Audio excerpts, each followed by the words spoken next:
Hi, I'm Blitz the Bobcat, and this will be a lecture on the in-universe origins, biology, and lore of the Chao from the Sonic the Hedgehog franchise. Now, before we begin, I'd like to get a few disclaimers out of the way. This lecture will contain spoilers for the following games: Sonic the Hedgehog 3, the Sonic Adventure series, games both 1 and 2, Shadow the Hedgehog, and Sonic Frontiers. This will be your first and only spoiler warning. Secondly, this lecture will regard the Chao as they appear in-universe. It will be chiefly regarding their biology, lore, and history, and will not focus on their in-game strategies and techniques for raising and breeding. For such information, I highly recommend visiting the Chao Island website, where you'll find an in-depth guide. Last but certainly not least, I would like to thank the people of Chao Island, Sapphire Chao, and the Sonic Wiki, which have all proved invaluable assets to my research regarding this topic. This will be a rather lengthy discussion, so if you'd like to pause the video now to go get yourself some snacks or drinks or to use the restroom so you don't miss anything, now's a great time. Welcome back. Bear in mind that this is meant to be an audio-centric experience. The accompanying visuals are meant to enhance the experience, but they're not required. So please feel free to enjoy this audio as you go about doing whatever, listening to this in the background. Now that we have the preamble out of the way, let us begin our discussion in earnest. If you're a fan of the Sonic the Hedgehog franchise, then you may have a passing familiarity with the lovable creatures called Chao. These small creatures inhabit the Chao Garden, where they enjoy swimming, flying, running, eating fruit, and playing with animals. This is how most fans know the Chao. This, however, is merely a surface-level understanding. What we understand to be the Chao are just a single evolutionary step in a journey that began thousands of years ago on a planet very far away. The creatures that would one day become the Chao were once a powerful alien race known only as the Ancients. These beings were the creators of the Chaos Emeralds. They used these Chaos Emeralds to power a spaceship that allowed them to flee the destruction of their homeworld at the hands of a creature known as the End. Their spaceship's flight path happened to be passing near a small blue planet known as Earth, upon which resided the Master Emerald. The Chaos Emeralds on board the Ancient ship reacted to the energies in the Master Emerald, and the Ancients lost control of their vessel. In an act seemingly of its own accord, the ship made landfall on the Earth. Landing on the Starfall Island, the Ancients began rebuilding their civilization. They built a great many things, like altars and machines. They also built portals, towers, and a variety of weapons, including the mighty robots that they used to protect themselves, just in case the End ever came to Earth. This sadly would come to pass. When the End arrived on Earth, it killed many of the remaining Ancients. A few of them powered up their most powerful robots that they called Titans with the Chaos Emeralds, and made a backup plan to send a small group of Ancients with the Chaos Emeralds to the Master Emerald itself. 4 Ancients, piloting 4 Titans, did their best to fight against the End, but proved incapable of defeating it. One of the Ancients, piloting a Titan called the Supreme, came up with the plan of binding itself to the End, asking the others to seal it into cyberspace. However, this process of binding that Titan caused the death of that particular Ancient. The rest of them carried out their backup plan. They fled towards the land that would later become known as Angel Island. Any of the other Ancients that survived that attack have presumably died. Their spirits were later stored into their good luck charms that later became the Coco that inhabit the Starfall Isles. Dr. Eggman believes that the remaining Ancients died about a generation later. Not much else is known about these ancient ones that fled to the Master Emerald. However, through DNA analysis from Dr. Eggman, it suggests that the Master Emerald's energy may have assisted in devolving these Ancients into what we now know as the Chao, making them related, at least tangentially, to the entity referred to as Chaos. Bear in mind also that this particular transformation likely took thousands of years and occurred, presumably, before the rise of the ancient Echidna Empire. On Angel Island, a community of Chao were known to live in and around the area surrounding the altar of the Master Emerald. Eventually, contact with the Master Emerald caused one of them to become Chaos, a liquid-like being with godlike abilities. Akin, in appearance at least, to the ancients, it used its newfound powers to protect the other Chao from foreign invaders, and it kept the water around the area pure. Thanks to Chaos's protection, the other Chao lived on in relative peace. About 3,000 years ago, the Chao living around that altar met and befriended a young Echidna from the Knuckles clan. Following her arrival, Chaos then appeared before her, and though she was surprised by its appearance, Chaos assured her that it trusted her. The two would soon form a bond, with the young Echidna having become so close to these creatures that she would allegedly go to the altar to play with Chao and with Chaos. These peaceful times were not to last, however. The Echidna chieftain took to obtaining the Chaos Emeralds upon the altar for his people, and after learning of this, the young Echidna went to Chaos to warn him. She begged Chaos to take the Chao away for their protection. Chaos told her that it could not do this, leading to the female Echidna trying to change her father's mind about his plans. Sadly, however, the chieftain continued on with his plans. One night, he and his army launched a full-scale assault on the altar, and his troops scrambled on over Tikal and the Chao. Seeing such horrible treatment towards his friends, Chaos gave in to anger and harnessed the power of the Chaos Emeralds to become perfect chaos, slaying the chieftain and all of his soldiers. Now, empowered by the Chaos Emeralds and fueled only by thoughts of destruction, it didn't stop its rampage, instead seeking to destroy the entire world. Fortunately, however, Tikal used an ancient Echidna ritual to seal herself and Chaos within the Master Emerald, which would then be guarded by the few remaining descendants of the Knuckles clan for the next millennia. After this incident, the remaining Chao were endangered and forced to flee their home and seek new habitats elsewhere.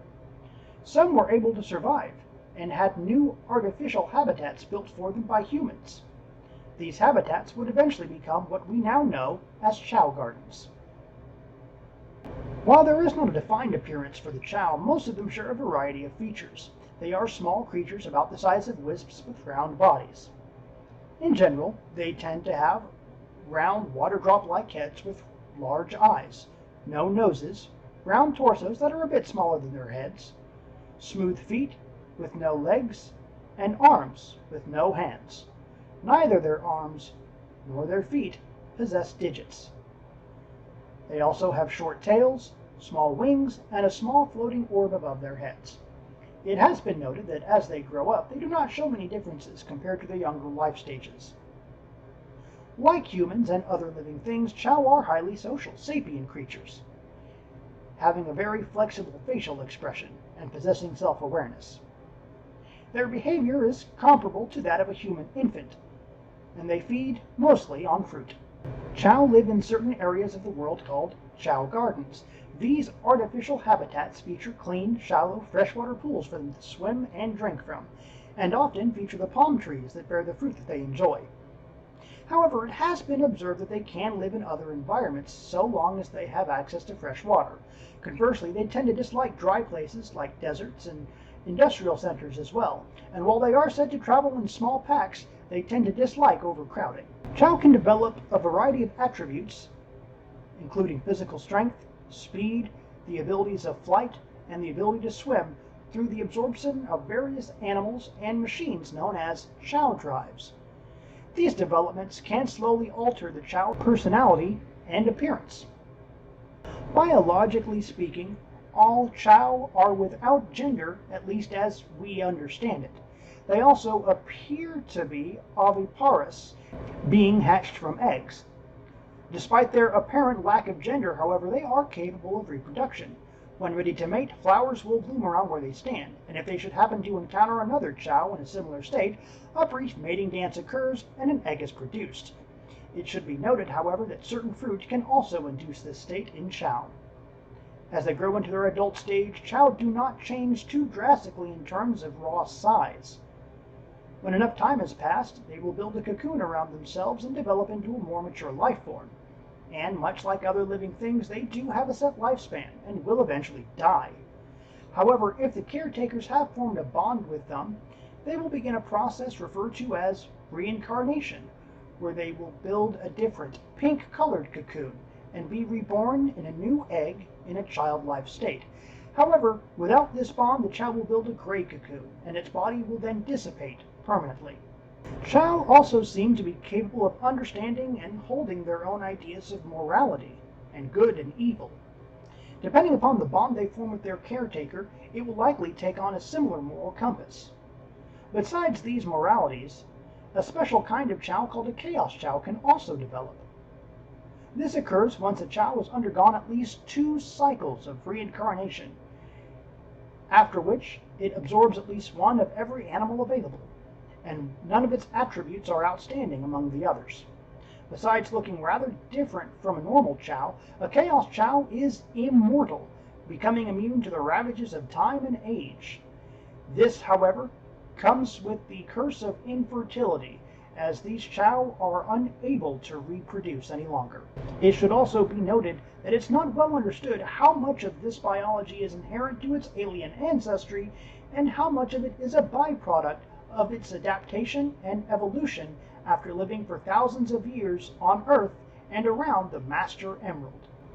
It should also be noted there is a subspecies of the Chaos entity referred to hereafter as the Artificial Chaos. They are a subspecies that are mutated synthetic life forms developed by Dr. Gerald Robotnik. Designed as cyborg clones of Chaos, these creatures exist as masses of turquoise liquid with a mechanical head. They occupy many areas on board the Space Colony Ark even after the shutdown of Project Shadow. The details regarding the Artificial Chaos entity are hazy at best, though the symbol on their mechanical head seems to indicate that they were involved in Project Shadow to some extent. These creatures were created over 50 years ago by Dr. Gerald Robotnik on board the Space Colony on behalf of the Gun Agency, who wanted their own weaponized chaos monsters.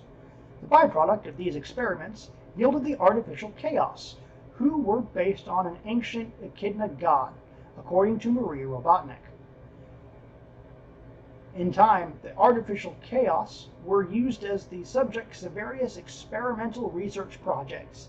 Sometime after being created, the Artificial Chaos units went out of control when Gerald accidentally reversed the positive and negative electrode connectors within them, causing them to frenzy and attack anyone inside on board the Space Colony. The severity of the situation was such that gun soldiers came down to bring the experiments to an end, and although the Artificial Chaos units would eventually be handled, Maria sensed a great sadness within the creatures as the battle unfolded. Having apparently survived the gun purge that shut down Project Shadow and sealing off the Space Colony, these Artificial Chaos units were left behind to guard the space station. In later events described in the Shadow the Hedgehog game, the Artificial Chaos units were again disturbed when an alien army known only as the Black Arms and the gun soldiers fought on board the Space Colony Ark. The Black Arms leader, known only as the Black Doom, took an interest in the Artificial Chaos entities, referring to them as Dr. Gerald Robotnik's legacy, even going so far as to remark that they belonged to him, suggesting that Black Arms took, or at least intended to take, control of the Artificial Chaos entities. During his hunt for the Chaos Emeralds, Shadow the Hedgehog would have flashbacks regarding his encounter with these Artificial Chaos entities about 50 years ago. What I'm hoping is that now that we've delved into the past to find the ancient and alien origins of these strange little creatures called Chao, that we now have a better understanding and a deeper appreciation for these creatures. These docile and friendly little chaos creatures are far more than what they may initially appear to be. Their ancestors fled the destruction of their homeworld thousands and thousands of years ago with the Chaos Emeralds in tow. They guided an ancient and powerful empire through its own darkest hour, and surviving cataclysm after cataclysm, moved on to befriend another people who inhabit their new world and thrive alongside them. If you're still watching at the end of this, then thank you. This is my longest video to date, and I debated posting this video in several parts. However, I wanted to present this video essay in one long video to prevent having you have to go looking for the other parts of it. And I wanted to offer you a single, concise, and comprehensive in-universe history of these creatures we've come to love so much. The information that is presented here in this video essay, however, is only encompassing our current understanding of Chao. If the given information that we have here from developers and other in-game sources is found to be updated, that information will change. If you find the information that I presented here to be incomplete or incorrect, I would ask that you please kindly correct me down in the comments below, and if you found this video informative or entertaining, then don't forget to like and subscribe for more Sonic content. This has been Blitz the Bobcat. I'd like to say thank you so much for watching, and I'll see you next time.